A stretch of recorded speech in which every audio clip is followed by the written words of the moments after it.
Welcome to Burlap Teachers. Enjoy the video. In this video, start by opening Windows Bluetooth settings and choosing to add a device for a wireless controller.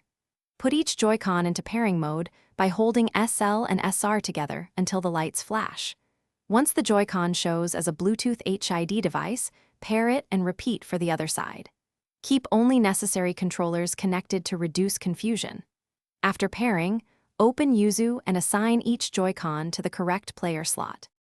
If you're finding this video helpful, please subscribe and like the video to support the channel. Quick recommendation: the Owala water bottle is great for long gaming sessions and stays leak-free when you fidget with Joy-Cons. Check the description for the link and other deals if you want one.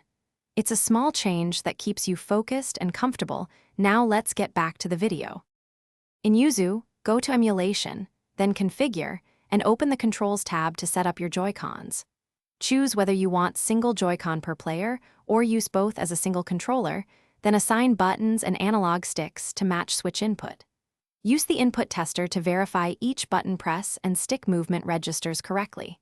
Save your mapping as a named profile so you can load it quickly for future sessions. Thanks for watching. Consider subscribing if this video helped you.